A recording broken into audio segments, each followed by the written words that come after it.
Okay, we're about to go on a pretty wild journey. It's one that starts with one man's almost impossible quest to walk around the entire world. And believe it or not, it ends right on your own doorstep. And it all hinges on the simple but surprisingly powerful act of walking. Can you even imagine a journey where sleeping in a jail cell is just part of the plan? Like, just another lodging option for the night? Well, for this guy, Jean Béliveau, that was literally his reality. He spent 11 years, walking around the entire planet. We're talking about some serious next-level endurance. And, yeah, some pretty, let's just say, unconventional places to crash for the night. Now, let's be real.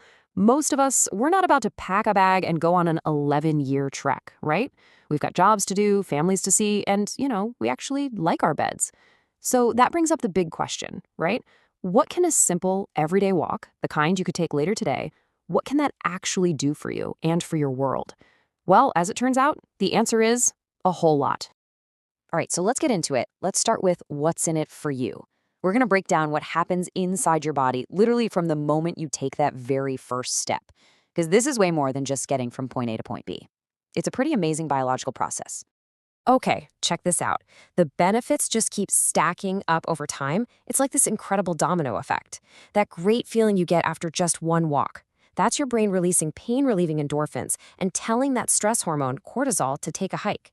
Now stick with it for just a few weeks, and your heart starts getting super efficient, pumping blood better, getting more oxygen where it needs to go. A few months down the line, bam, you could see your blood pressure go down, which is huge for cutting your risk of heart attack and stroke. And if you make it a habit for years, you are literally building stronger bones, fighting off that density loss that happens as we get older. It's amazing. So what's the big takeaway here? It's that turning walking into a lifelong thing, it pays off in massive ways. I mean, we're talking about seriously lowering your risk for some of the biggest health threats we face. Type 2 diabetes, a bunch of different cancers, even dementia. And hey, it's not just about preventing disease. It's a fantastic workout for your whole body, strengthening your legs, your torso, your back, all of it.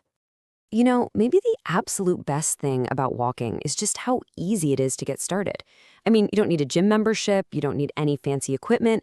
All you need is a pair of shoes and somewhere to go. And can we just forget the pressure of hitting 10,000 steps for a second? The research is clear. Any increase in your daily steps, just walking a little more than you did yesterday, has real benefits. This is all about progress, not perfection. Okay, so we've covered what walking does for us, for our bodies. But the story doesn't end there, not even close. Now we're going to zoom out a bit. Let's look at how just putting one foot in front of the other can actually change the entire community where you live. Wow, I mean, the difference here is pretty black and white, isn't it? On one hand, you've got walkable communities where people don't have to rely on cars as much, and surprise, surprise, the air is cleaner and greenhouse gas emissions are lower. Then you have the flip side, car-dependent towns. More cars, worse air quality, higher emissions. It's a super clear reminder that how we design our cities and towns has a huge impact on the planet. And it goes way beyond just the environment. Walkable places are actually good for our souls. Get this, a really cool study of seniors in Hong Kong found something amazing. In the neighborhoods where it was easy to walk around, people reported feeling less lonely and just more satisfied with life. It makes perfect sense, right? When you can walk around and you actually see and talk to your neighbors, you build real connections. You build a happier community. So this all sounds like a no-brainer, doesn't it? Walking is good for our bodies, it's good for the planet, it makes our communities happier. So the big question is, why aren't we all doing it more? Well, it turns out the roadblocks are kind of hidden. They're these invisible barriers that are literally built into the fabric of the places we live. Okay, problem number one. For a long, long time, the car has been king. Just follow the money. For decades, governments have poured billions into bigger highways and wider roads, while things like sidewalks and parks, they were often an afterthought. We've basically spent a century paving the way for a car-first culture. All right, then there's this other, sneakier problem, zoning laws. I want you to think about your own neighborhood right now. If you wanted to just walk to get a coffee or pick up a few things from the store, could you? For a lot of us, the answer is no. And that's because our towns are often zoned to keep houses way over here and all the shops and restaurants way over there. It makes walking for a simple errand basically impossible. You have no choice but to get in a car. And this is the last piece of the puzzle, and it's a big one. Let's say there is a great park, maybe a mile from your house. But to get there, you have to walk along a super busy road with no sidewalk, and then try to cross 4 lanes of traffic. It's like the destination itself is fine, but the journey to get there is downright hostile and dangerous for a pedestrian. It's just not designed for people on foot. Okay, so after all that, you might be feeling a little down. But here's the good news. It doesn't have to be this way.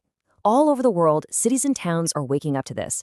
They're starting to fight back, redesigning their streets and rewriting the rule book to put people, not cars, first. And what's really cool is that there's no one-size-fits-all solution here.